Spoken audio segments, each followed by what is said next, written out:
apa betul dulu itu ada orang KKN? Itu ternyata betul ya, ada orang dari Surabaya, dari kalau nggak salah dari itu orang 11, yang perempuan dan yang laki ini pisah masuk ke hutan. Dia tuh melakukan hubungan yang nggak senonoh. Setelah 2-3 bulan, yang keduanya orang nganu itu meninggal.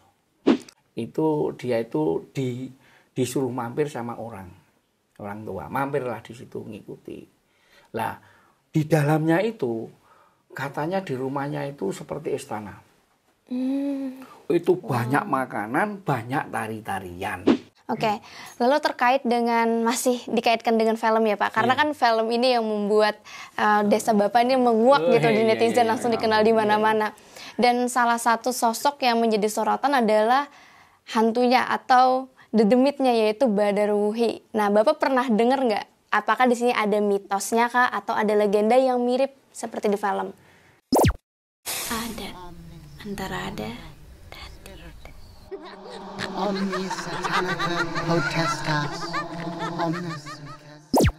Oke, Misteri Seeker, saat ini saya Gusti Gina bersama Kabar Misteri dan juga para kolaborator YouTube channel Captain Ray Memang Horor dan Sang Explore sedang berada di rumah Bapak Kepala Desa Bayu.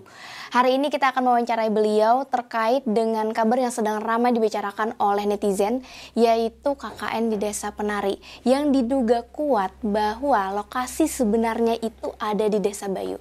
Apakah itu benar? Langsung aja kita wawancarain Pak Kades. Assalamualaikum Pak. Waalaikumsalam. Selamat siang Bapak. Selamat siang. Gimana Pak kabarnya? Alhamdulillah baik-baik. Alhamdulillah baik. Ini Pak, saya dengan teman-teman para kolaborator di sini di Desa Bayu datang ke sini. Kita ini ingin mencari tahu fakta sebenarnya terkait dengan 6 mahasiswa yang KKN di Desa Penari. Itu kan sedang dibicarakan di mana-mana gitu. Dan banyak yang menduga lokasi asli sebenarnya adalah Desa Bapak di Desa Bayu. Apakah itu benar? Gini, jadi saya itu soal kebenaran, saya tuh nggak tahu persis ya. Yang jelas nanti saya akan menerangkan sesuai dengan kenyataan, ya, dan sesuai dengan sepengetahuan saya. Jadi pada tahun 2009 saya itu masih jadi kepala desa. Jadi kepala dusun ya. Jadi pada tahun 2019 itu ramai yang dibicarakan tentang Desa Penari. Kemudian saya cari tahu di desa. Kebetulan saya di desa sana ada Pak Sekdes, ada Kaur Kesra ya. Saya tanya, apa betul dulu itu ada orang KKN? Itu ternyata betul ya. Ada orang dari Surabaya, dari kalau nggak salah dari itu orang 11 yang sedang KKN di Desa Bayu. Tempatnya bermalamnya itu di balai desa. Nah, jadi di balai desa di sana. Nah, dia itu waktunya sebetulnya ini kurang lebih setengah bulan, tapi masih 1 minggu dia itu pulang. Ada sesuatu hal yang tidak diinginkan. Jadi ternyata ada 2 orang anak itu yang sakit Pak. Di sana dicarikan, kalau orang bahasa Jawa itu dukun lah. Karena sakitnya itu bukan seperti sakit kan Pak. Tahu-tahu mendadak adem panas, dia kejat-kejat itu. Nah, jadi dicarikan orang tua sampai 3 hari dia itu nggak sembuh. Akhirnya itu dibawa pulang ke Surabaya. Lah, kronologi yang sebenarnya ya, jadi ada 11 orang KKN yang ada di Desa Bayu. Selama itu dia itu ya namanya KKN kan cari informasi di suatu dusun. Di sini kan ada 7 dusun. Dusun Plantaran, Dusun Kentangan, Dusun Tegalrejo, Dusun Bayurejo, Dusun Bumisari, Dusun Bayulor. Pas di sini ini Dusun Sambungrejo. Nah, kebetulan Rowobayu itu masuk wilayah Dusun Sambungrejo. Kemudian orang ya KKN 11 itu dia itu ingin tahu bagaimana warna wisata yang ada di Rowobayu. Karena pada waktu itu satu-satunya wisata yang ada itu di Rowobayu. Datanglah ke Rowobayu. Nah, dari Rawa Bayu itu ya, ini saya tanyakan kepada Kaur Kersa. Setelah pulang di rumahnya sana, dia itu yang dua itu sakit, yang salah satu orang itu cerita. Ini yang sakit ini tadi itu di Rawa Bayu itu pisah. Yang perempuan dan yang laki ini pisah masuk ke hutan. Nah, di dalam hutan itu ya dia sampailah ke Darungan. Darungan namanya itu Darungan itu termasuk dusun, kongsi Pak. Gitu. Kongsi. Cuma kongsi itu dalam bahasa Belanda. Nah, kalau sekarang ini namanya perumahan lah. Nah, jadi di sini kan ada perkebunan yang namanya Bayulor. Dari perkebunan Bayulor itu ada beberapa kongsi. Salah satunya kongsi Darungan, Telepak, ada Babian, ya, ada Mbuju, ada Sebani. Nah, dari kongsi itu ya, dia itu kongsi itu semenjak tahun 2000 karena perkebunan ini rupa-rupanya ini mengurangi tenaga kerja, sehingga dari kongsi yang ke Darungan itu dijadikan satu ke Telepak. Jadi orangnya itu dipindahkan ke Telepak semua kerjanya itu. Jadi kongsi Darungan itu mulai tahun 2000 sampai 2009 itu sudah kosong. Tidak ada penghuninya, sehingga bangunan itu seperti bangunan tidak terawat, ya serumputnya sudah merajalela, ya di nganu tumbuh yang menjalar-jalar ke sana kemari. Nah, cerita informasi orang itu sampai ke situ. Dari situ itu informasi dari kawannya, saya ini kan cuma tanya sama Kaur Kesra yang ngomong bareng di situ di rumahnya. Dia tuh melakukan hubungan yang nggak senonoh. Nah, seperti itu. Itu cerita. Terjadi di dalam hutan, di sekitar Darungan berarti? Di dalam Darungan, di rumahnya itu masih ada sekarang. Masih detik ini ada. Bangunannya itu ada. Tempat kejadian mereka melakukan hal itu? Iya.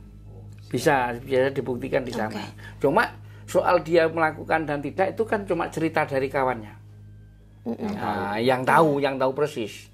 Makanya terus dicerita-cerita, kemudian dia itu pulang dari rumah itu, informasi dari Kaur Kesra itu dapat cerita dari temannya, itu dia itu disuruh mampir sama orang tua, mampirlah di situ ngikuti. Lah di dalamnya itu katanya di rumahnya itu seperti istana. Itu banyak makanan, banyak tari-tarian. Seperti ada pesta. Posisinya mendekati Darungan. Ya, sudah keluar dari Darungan, ya masih di dalam perjalanan itu. Perjalanan dari Darungan menuju ke Rawa Bayu. Ya. Mau balik ke arah balik ya? Mau ke arah perjalanan balik. Pulang ke Rawa Bayu. Dari Rawa Bayu ke Darungan itu berapa? Kurang lebih 2 kilo. Kurang lebih 2 kilo. Nah, diampirkan sama orang itu, dia cerita yang sakit itu yang cerita sama temannya. Nah, cerita di situ ada makanan macam-macam, ada tari-tarian macam-macam. Kemudian dia pamit pulang. Setelah pamit pulang itu ya, dia itu dikasih makanan. Dibungkuslah makanan itu dengan koran.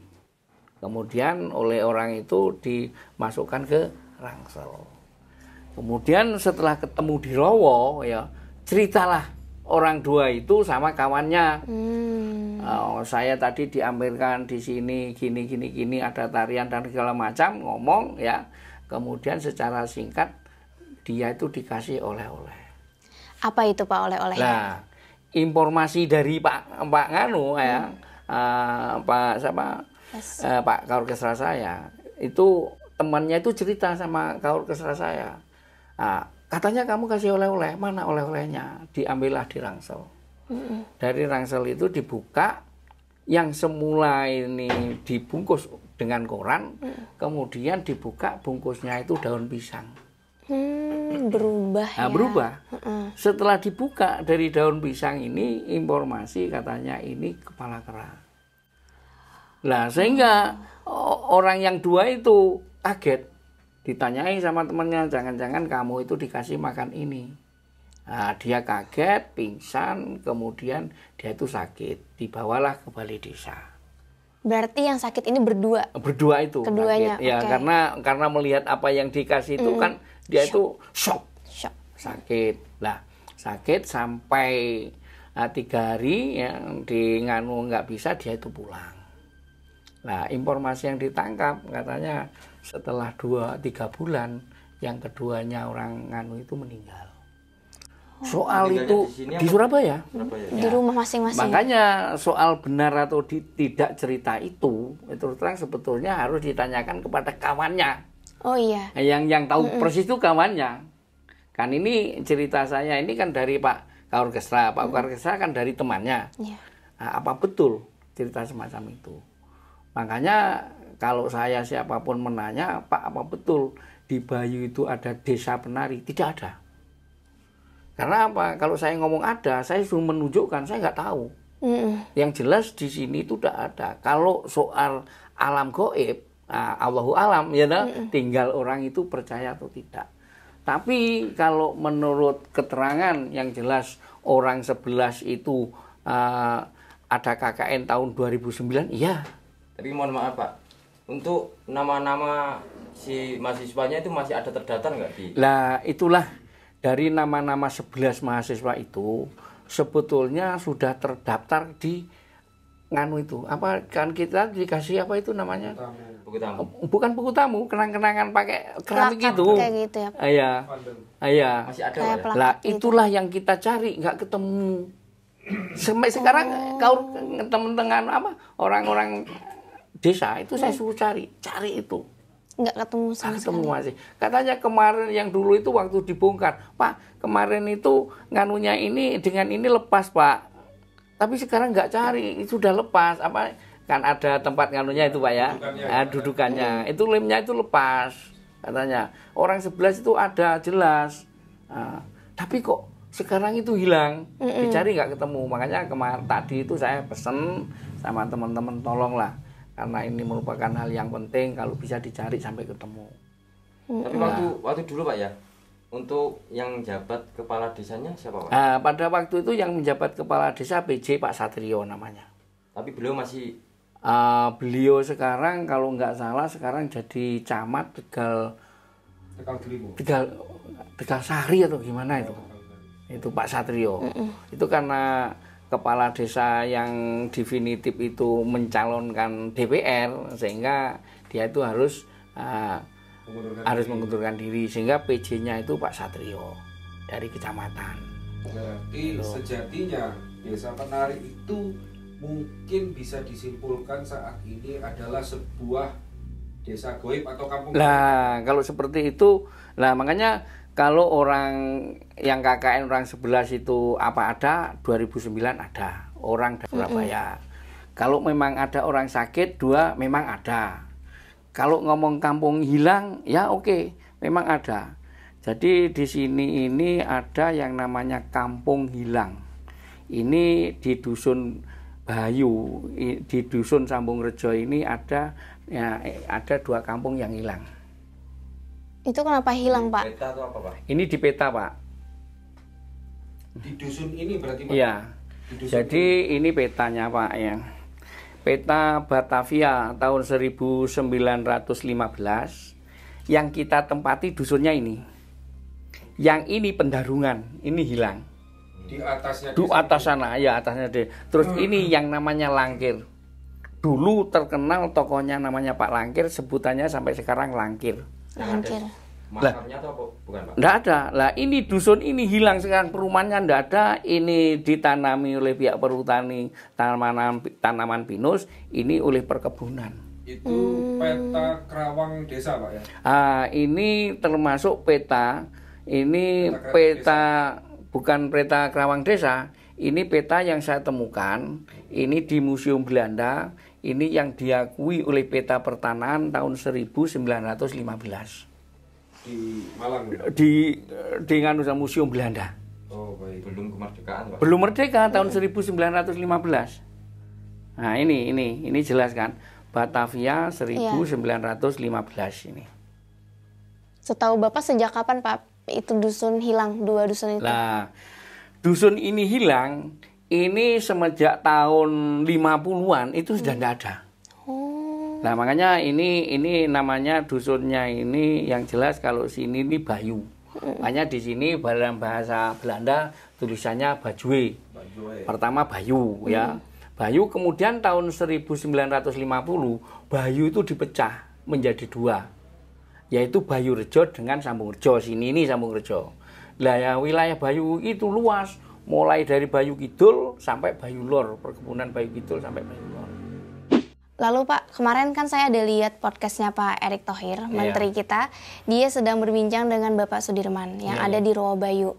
Di sana Bapak Sudirman mengatakan bahwa pihak desa itu memiliki arsip, memiliki data sebagai bukti ada 11 mahasiswa yang KKN di sini. Nah, apakah kami di sini boleh melihatnya? Nah, makanya saya sendiri ya sempat terkejut ya. Namanya Pak Dirman memberikan keterangan sama Pak Erick, kok tidak konfirmasi sama saya. Padahal Pak Sudirman itu bukan orang Bayu, dia orang Bala. Iya dah. Nah, kalau orang Bayu sih, lo terus waktu memberikan keterangan sama Pak Erick Thohir itu tempatnya di mana? Nah, terus waktu itu acaranya apa? Iya. Padahal saya menerangkan kepada semua pihak mulai tahun 2019 ya seperti ini. Memang ada nih data itu kita cari. Tapi fakta ini dari semua staf saya mengakui bahwa tahun 2019 itu ada anak KKN ya toh? Orang dari Surabaya 2009 Pak ya. 2009. Ya, 2009. Jadi nganu apa KKN-nya itu 2009. Nah, rame-ramenya kan 2019. Iya. Nah, lah, mulai tahun 2019 itu memang saya cari bukti-bukti, ternyata di situ ada buktinya, ini dicari nggak ketemu. Dia kan memberikan suatu kenang-kenangan itu loh. Iya, iya. Ya, memberikan kenang-kenangan, foto orang 11 itu di sini namanya semua ada. Lah itu kita cari mulai sekarang nggak ada. Makanya kok Pak Dirman mengatakan buktinya ada di desa itu desa mana? Oke. Saya sendiri selaku kepala desa nggak bisa memberikan bukti secara fakta, kan cuma cerita ini. Nah, cuma cerita ini kan didukung oleh staf saya memang mengakui betul-betul ada. Tapi kalau lihat-lihat dari foto-foto itu kan mengarah ke Rawabayu. Nah, Rawabayu itu kan semacam kayak situs ataupun tempat tilas ya Pak. Iya. Ada juru kuncinya juga kan. Iya. Berarti otomatis untuk beberapa mahasiswa ini izin ke juru kunci atau secara ilegal Pak? Biasanya ini kalau juru kuncinya ini ya Pak Saji. Pak Saji ini saya angkat mulai tahun 2005. 2005. Sebelum waktu itu saya menjadi kepala dusun di dusun Sambung Rejo. Ya. Nah, kemungkinan besar ya mungkin ya karena tahun 2009 mungkin dia akan lupa juga. Nah, cuma biasanya di sana ada buku tamu. Mungkin buku tamu itu bisa dicek ya ada nggak orang dari Surabaya yang dari itu. Mungkin sekarang bisa ngecek di sana. Tapi masih ini ya jadi juru kunci di situ ya? Iya masih jadi juru kunci di masih di sana berarti masih.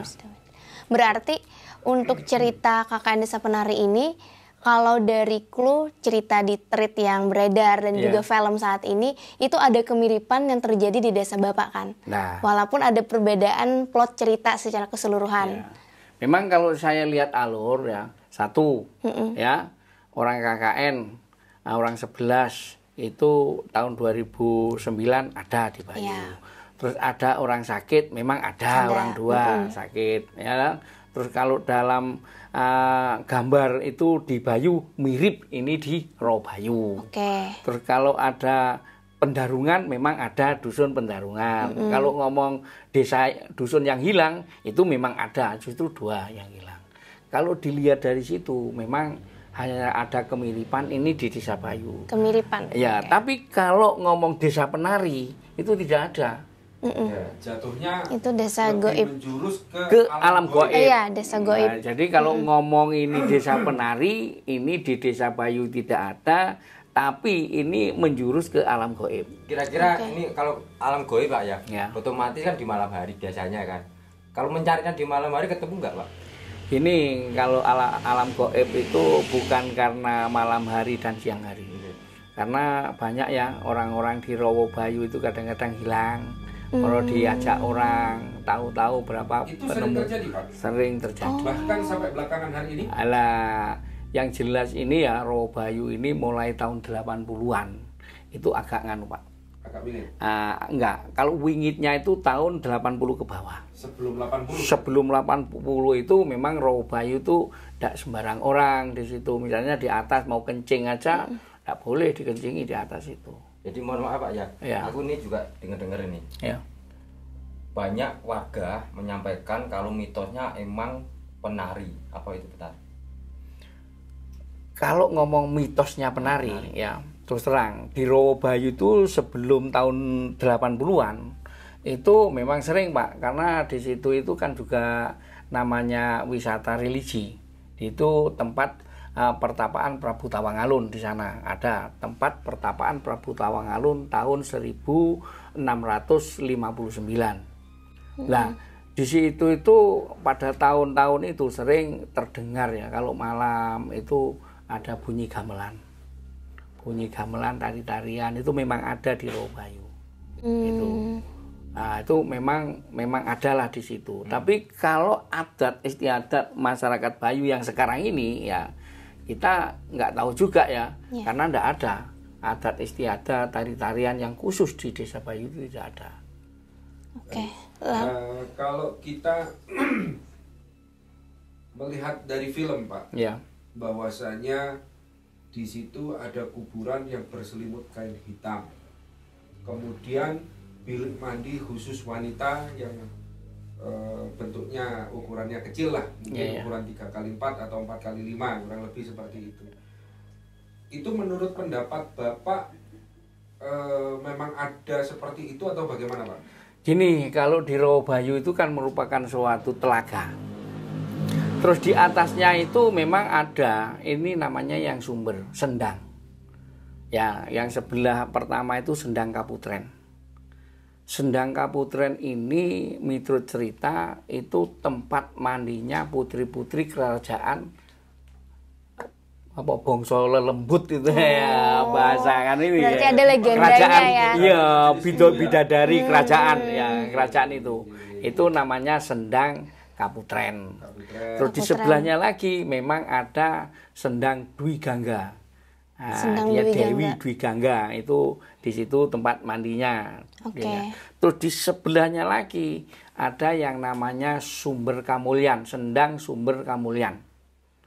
Dari Sendang Sumber Kamulyan ini yang mulai saat ini sekarang ini yang banyak diambil airnya dari berbagai masyarakat. Ya, kalau dia kepercayaan ya mungkin dia itu minta ya mungkin punya penyakit ingin sembuh, mungkin ada ingin dia hidupnya itu sangat gelisah ingin tenang, itu di Sumber Kamulyan. Itu sampai sekarang? Sampai sekarang masih seperti itu. Terus di sebelahnya lagi itu di belakang pertilasan pertapaan Prabu Tawangalun ada yang namanya Sumber Panguripan. Nah, itu muncullah 7 daripada pancuran itu, Sumber Panguripan. Nah, kalau makam sih yang ada makamnya itu di Bujuk. Di Bujuk itu ada makamnya Wilobroto dan Patih Gringsing. Wilobroto itu adiknya Tawangalun. Nah, pada tahun 1659 antara Tawangalun dengan Wilobroto itu bertempurlah di Bujuk. Sehingga Wilobroto itu meninggal di sana, dimakamkan di sana. Tawangalun itu bertapalah di Rowo Bayu. Itu ceritanya. Oke. Lalu Pak, terkait dengan di film dan di treat horornya itu dikatakan bahwa di kawasan ini itu ada beberapa wilayah, sebut saja hutan yang dianggap masyarakat itu tidak boleh dimasuki, disebut dengan hutan larangan. Itu di dalam film dan treat horor. Apakah di kenyataannya itu ada juga seperti itu, hutan larangan? Kalau secara fakta ya, ini di daerah sini, adat sini tidak ada ya namanya hutan larangan. Maksudnya kalau masyarakat mau masuk hutan sana dilarang, itu tidak ada. Nah, hutan larangan itu jadi nggak ada ya? Nggak ada. Oke, baik. Terus kira-kira kembali ke pertanyaan saya tadi, mengenai kuburan yang berselimut kain hitam itu gimana Pak? Benar apa tidak Pak? Ada kuburan yang dikasih kain warna hitam atau kuburannya dicat hitam atau sejenis gitu Pak? Tidak ada Pak. Nggak ada ya? Tidak ada. Berarti mungkin itu hanyalah sebuah bumbu dalam film ya, saja ya Pak? Kemungkinan Iya, seperti Baik. itu. Oke, lalu terkait dengan, masih dikaitkan dengan film ya Pak, karena kan film ini yang membuat Desa Bapak ini menguak gitu di netizen, langsung dikenal di mana-mana. Dan salah satu sosok yang menjadi sorotan adalah hantunya atau dedemitnya, yaitu Badarwuhi. Nah, Bapak pernah dengar nggak? Apakah di sini ada mitosnya kah atau ada legenda yang mirip seperti di film? Kalau di sini ini ya, ini istilah gundurwo lah. Gundurwo itu sepertinya tidak ada di sini. Nggak ada. Ya, tapi kalau di Rawabayu itu memang ada yang namanya penunggunya itu memang perempuan. Memang ada. Oh, berarti ada legenda seperti itu ya? Ada legenda. Sampai saat ini pun orang-orang itu sering kirim apa-apa itu kepada itu sosok perempuan itu. Nah, sosok perempuan itu apakah juga digambarkan sebagai ular? Enggak. Oh, baik. Berbeda ya, berarti berbeda. Iya, berbeda. Oke, baik. Itu kalau ngirim apa Pak? Sesajen Pak? Ya, kalau orang-orang sini itu ya banyak yang ngirim itu, kalau orang Islam itu ngirim Fatihah. Jadi ngirim-ngirim itu, makanya orang-orang yang masuk ke petilasan Pertapan Prabu Tawangalun itu di situ kan bebas. Bebas mau ngirim, ada yang pakai dupa, ada yang pakai bunga, ada yang enggak pakai apa-apa. Biasanya kalau orang Islam itu wudhu di sumber Kamulian itu, kemudian masuk, dia melakukan sholat, kemudian dia ngirim itu. Ngirimnya kalau orang Islam itu Fatihah biasanya. Baik. Lalu Pak, untuk wilayah di sini di Desa Bayu atau juga Rawabayu khususnya, apakah ada kepercayaan tertentu oleh masyarakat yang bagi para pendatang seperti kami misalnya nggak boleh dilakukan, atau pamali lah gitu? Nggak ada ya? Nggak ada. Oke, berarti yang penting baik-baik saja. Iya, nggak ada. Oke. Nah, Pak, ini juga bisa meluruskan mungkin ini benar atau tidak. Kalau misalkan benar, ya semoga bisa menjadi pelajaran bagi orang lain. Jika tidak benar, maka terbukti isu yang beredar itu adalah sebuah fitnah. Iya. Nah, sebagian orang bercerita kepada saya secara langsung. Iya. Mas, apa yang dihidangkan, apa yang disuguhkan, tolong dimakan. Iya. Nanti kalau nggak dimakan atau tidak dinikmati, bakal terjadi apa? Nah, itu kira-kira menurut Bapak hanya sebuah gertakan sambal dari orang atau bagaimana Pak?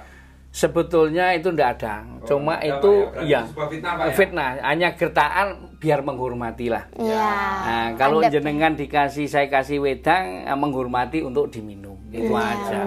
Benar. Nah, di luar sana banyak beredar cerita seperti itu, Pak. Jadi kita luruskan di sini, Pak ya. Iya, benar. Sudah terbukti itu hoax. Oh iya. Gitu aja. Jadi terjawab sudah isu di luar. Ya Mas ya. Oke. Pak, ini menurut pandangan Pak Kades sendiri. Iya. Dalam hati Pak Kades mungkin bisa nilai sendiri. Iya. Sebenarnya yang dimaksud desa penari itu menurut Pak Kades sendiri, apakah termasuk yang dimaksud ini, Pak? Ini makanya saya garis bawahi ya. Kalau dimaksud desa penari secara fakta itu tidak ada kalau di sini. Tapi kalau secara gaibnya ya kita tidak tahu. Mungkin saja ada bisa. Kemungkinan. Tergantung dari semua pihak itu untuk menilai kepercayaan masing-masing. Kan ada orang yang nggak percaya dengan gaib. Tapi kalau menurut yang saya pertanyakan, menurut pandangan Bapak sendiri, ini tanpa harus diomongin ke orang lain, insting dari Bapak sendiri, ya di sini, misalkan seperti itu. Apakah memang benar? Kalau saya melihat mulai kronologi awal, mulai dari orang KKN, mulai dari orang yang sakit, mulai dari foto-foto yang ada, dan mulai dari ada dusun yang hilang, itu 90% saya itu percaya di sini. Tapi kalau ngomong desa penari, ya ini tergantung jenengan.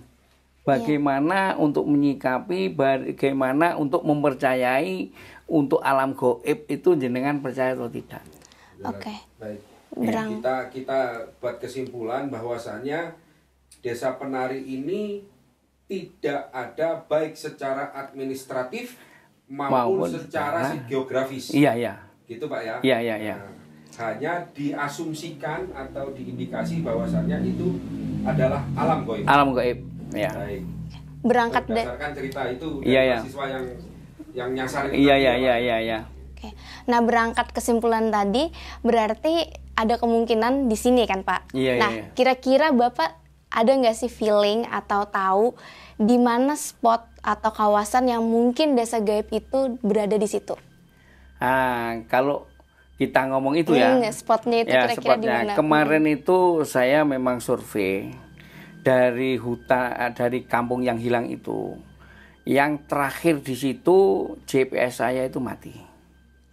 Pada dasarnya biasanya ada. Ada.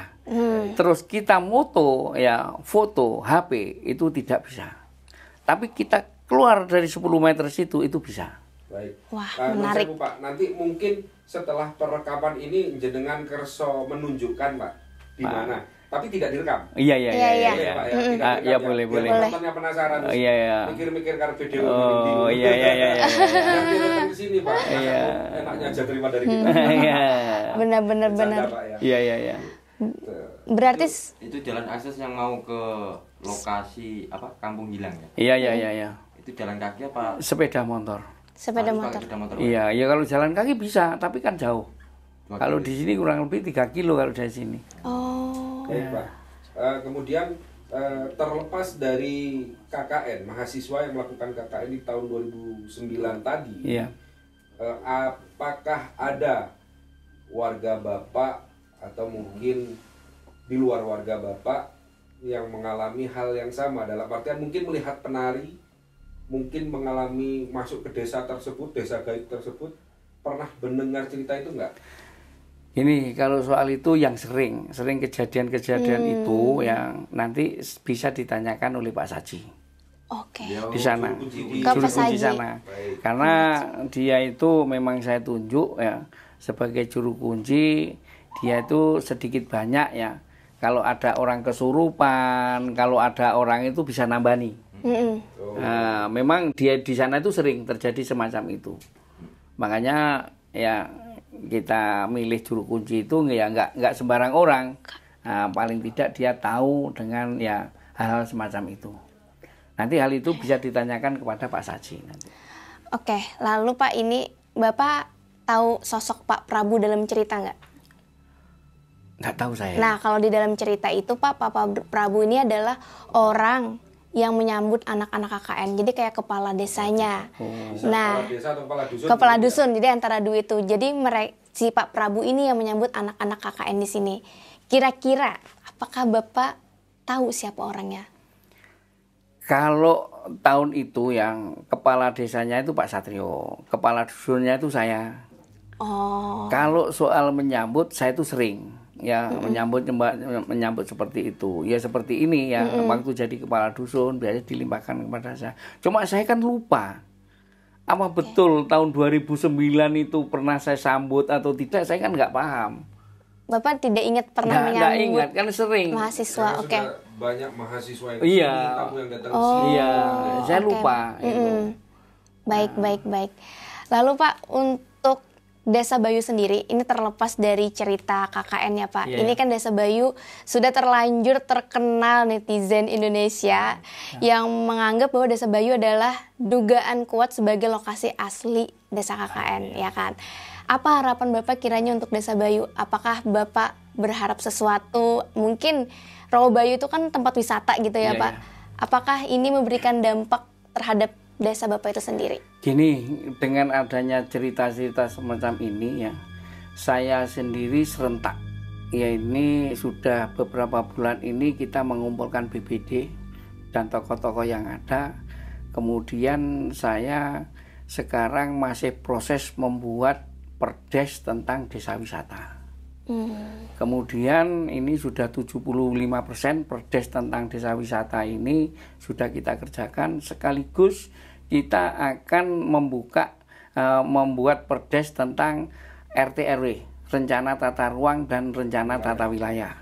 Itu sudah kita survei ya, data-data sudah kita bikin peta, dan rencana kita nanti orang yang mau wisata ke Bayu ini bukan hanya Rawabayu.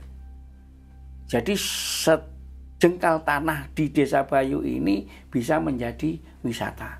Makanya kita akan bikin kampung susu, ada bikin kampung ikan. Ini kampung susu ini di Tegalrejo sudah kita bikin ada 3 kelompok. Yang satu kelompok itu anggotanya 58, itu sudah menghasilkan susu 3.500 liter per minggu. Yang sekarang ini masih susunya kita kirim ke Solo, namun ke depan bagaimana susu ini bisa menjadi barang jadi, bukan barang setengah jadi kita kirim, tapi bisa menjadi barang jadi, menjadi oleh-oleh wisata yang ada di Desa Bayu. Jadi dengan adanya berita semacam ini, saya sekarang memang gebu-gebu ini bagaimana desa saya menjadi desa wisata, bukan hanya Rawabayu. Bahkan kemarin saya 15 hari survei ya ke hutan sana, kita temukan yang namanya benteng Perang Puputan Bayu. Kalau dari sini kita pakai alat GPS itu jaraknya itu 9,8 kilo. Hampir 10 kilo. Hampir 10 kilo. Nah, di sana dataran tinggi. Ya, di sana ada 800 lebih dari permukaan laut ketinggian. Nah, di sana saya temukan itu yang namanya sumur. Itu hampir lebih dari 200 sumur. Dan guanya itu ada 3.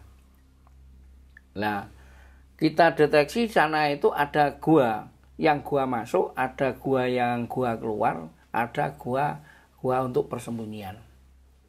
Nah, di sana makanya kemarin data-data kita kumpulkan, kita sedang kirim ke Dinas Pariwisata Banyuwangi, juga provinsi, juga kita kirim ke Mojokerto.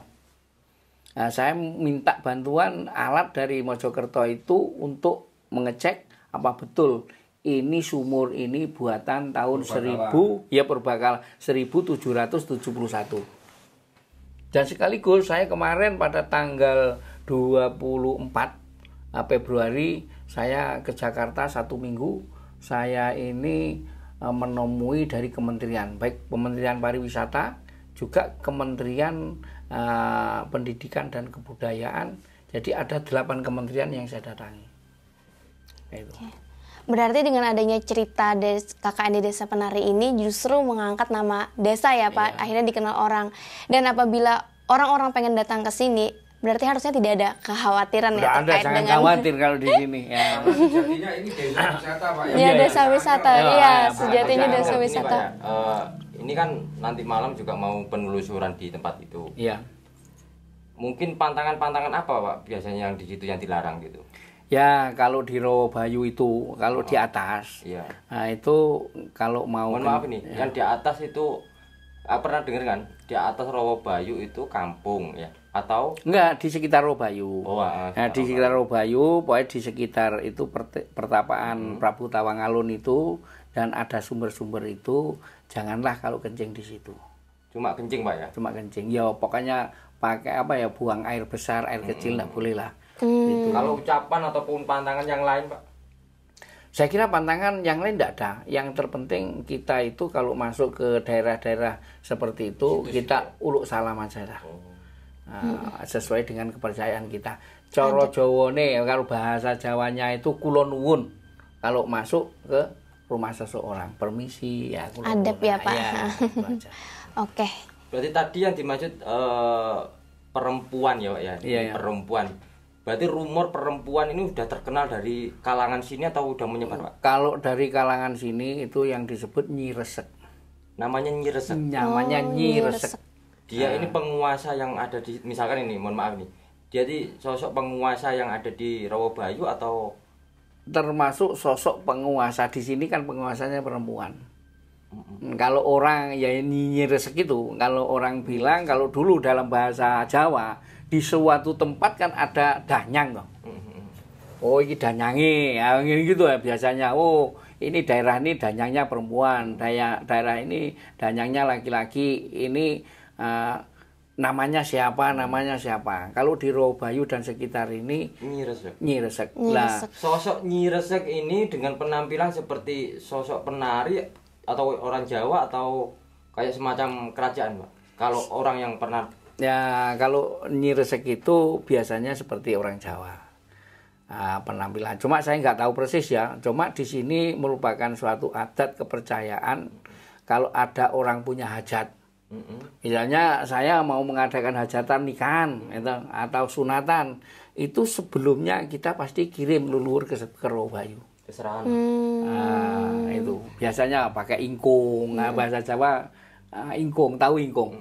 Ya. Keserahan. Ya itu biasanya selamatan dulu ke sana. Berarti Nyi Resek, Pak ya. Untuk Berarti terkenalnya Nyi Resek. Mungkin cerita yang Badarawuhi. Mungkin yang dimaksud itu, tapi itu kan Nyi Resek itu kan apa ya? Itu alam gaib kan. Ya. Cara nganune penunggune lah. Itu yang paling berkuasa, Pak. Iya. Lalu Pak, ini kita balik ke cerita kakak di Desa Penari. Di sana ada sosok bapak-bapak, lebih tepatnya kakek-kakek. Dia itu seperti paranormal atau dukunnya lah di desa itu, yang punya kemampuan goib. Bahkan dia bisa menolong seseorang yang sukmanya atau rohnya itu keluar dari tubuh tersesat di alam gaib. Di film itu dia bisa berubah wujud menjadi sosok anjing hitam. Entah itu secara kebatinan atau secara bagaimana kita tidak tahu ya. Apakah di desa ini ada sosok seperti itu? Anggaplah paranormalnya gitu. Gini, kalau merupakan sosok anjing hitam, kita tidak tahu persis. Cuma dulu itu ada cerita memang. Jadi gini, di situ ada cerita orang itu pada waktu zaman G30 SPKI. Itu kan rame-ramenya orang disembelih-sembelih itu ya. Nah, di situ memang ada orang ya. Itu orangnya itu apa ya? Perbuatannya yang main, rampok dan segala macam. Itu bahkan dikejar-kejar, dia sukanya itu makan kambing. Nah, kemudian dia kalau pada waktu makan kambing itu berubah sosoknya menjadi anjing. Itu memang dulu ada, dan orang itu ya cuma saya nggak mau menyebutkan namanya ya, karena apa, di sini kan banyak kerabatnya, nanti kan kerabatnya juga malu juga. Bahkan dia matinya itu ada di sebelah sungai, itu dimasukkan ke dalam lubang, dia tuh ditumpuki dengan batu-batu. Itu mulai kapan? Tahun 65, Pak. Berarti itu zaman dahulu. Zaman dahulu. Anjing yang dimaksud itu berwarna hitam, Pak ya? Nggak tahu ya, pokoknya cuma gitu. Ada cerita seperti itu gitu ya. Itu ada memang. Orang yang punya kemampuan seperti itu. Yang bisa berubah menjadi Tapi bukan paranormal yang lagi ngobatin. Enggak. Berarti sosoknya antagonis, Pak. Ya. Benar. Ada pertanyaan lagi teman-teman di sini? Cukup. Pertanyaan, apakah nanti ini habis ini mungkin minta lebih jelasnya ke Pak Saji ya, Pak? Iya. Pak Saji. Dan untuk data-datanya? Mungkin nanti kalau ke Rowo kan di sana juga ada buku tamu. Coba nanti buku tamu itu tanya sama Pak Saji tahun 2009.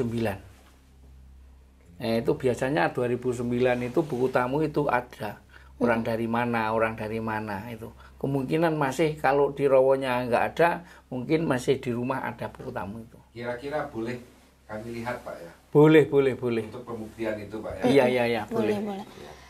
Berarti data yang bisa kita harapkan saat ini yang tertinggal hanya buku tamu ya? Karena data yang lain dicari oleh pihak desa itu sudah tidak ada Pak? Yang lain, bukti yang lain sudah tidak ada.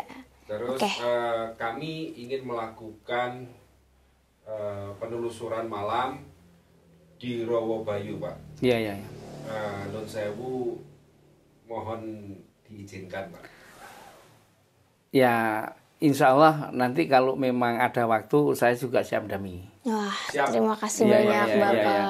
Kita doakan Pak Gito panjang umur, sehat selalu. Amin. Rezekinya ya. Ya, amin ya. Dan desanya makin makmur sebagai desa wisata. Amin.